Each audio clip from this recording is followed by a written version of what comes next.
You've heard the hashtag no regrets. Today I want to talk about how you can use regret and actually anticipated regret as wisdom to help you move forward in your life today. So a lot of times people talk about the things that they regret in life. And for me, one of the things would be spending so much of my life, I'm 49 years old, crippled by my thoughts about my appearance. And because of that belief or that fear, I let that direct so many areas of my life. So 49 years old, I have 2 children, one's 22, one's 17, and I can tell you out of the pictures that we have, I probably am in less than 50, and with them together, maybe less than, I would say, 25, 30. To me, that's tragic. To me, that's really sad. When I think about the importance of pictures in preserving memories, especially as my children get older, long after I'm gone, when they have children, it's a gift to be able to have pictures, to go back and reconnect with those times, right? Have something to remember their mother by. The other thing, though, because of the fear of my own appearance or my thoughts about my own appearance, is it rubbed a little bit off on their thoughts about how they look on camera themselves. No amount of me telling them that they're beautiful and that they look amazing and that they should take pictures. They should be in pictures with their friends because they will regret it later, as I do now. Of course, if they have a certain insecurity or fear, especially if it was something modeled to them by their mother, it's no amount of us telling somebody else something is going to change their thoughts about themselves until they're ready to actually question their own thoughts, right? But the thing about regret is it can be wisdom, right? And so from now on, being 49, I can choose from this point forward what I'd like to do. How much more would I like to let my thoughts about my appearance keep me from doing things like taking pictures with my children so that they will have memories that they can refer to and pass down long after I'm gone. Also, the wisdom can also be, where else in my life has my thoughts about my appearance been influenced or directed? So, for example, what life choices did I make?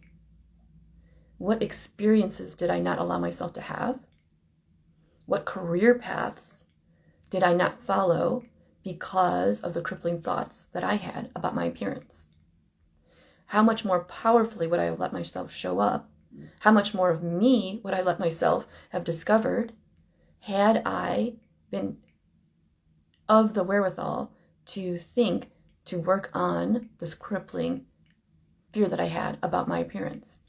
So what I'm doing now is taking the wisdom from my regret and not staying in regret, but deciding on purpose and intentionally what I would like to do with that so that I could have a different future for my kids, a different future for myself, right? There is that hashtag never too late, right? And that's also perfectly applies here, right? And so this is me showing up on camera so that fear is no longer a fear. It's exposure therapy, right? And every time I show up on camera, I try to do something a little bit differently than last time.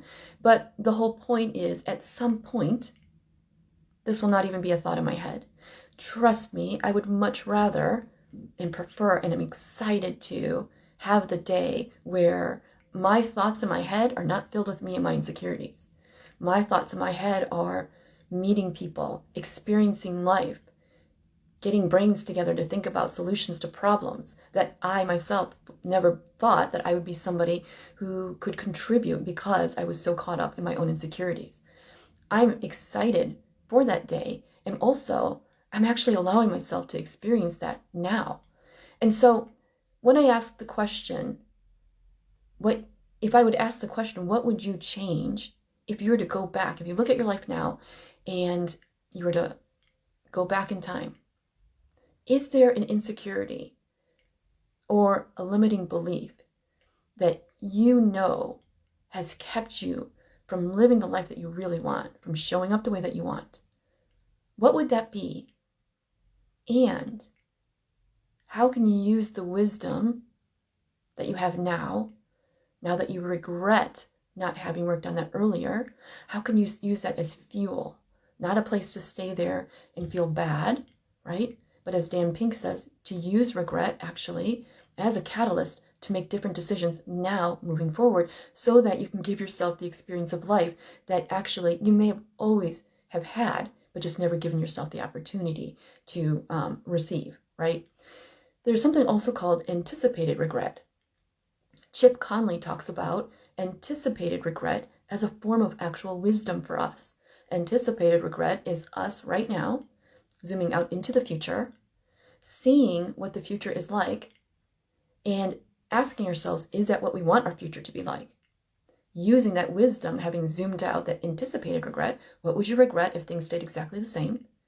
And bringing that into the present, and then asking yourself, okay, what do I need to do to work on this thing that if I don't change, I will regret?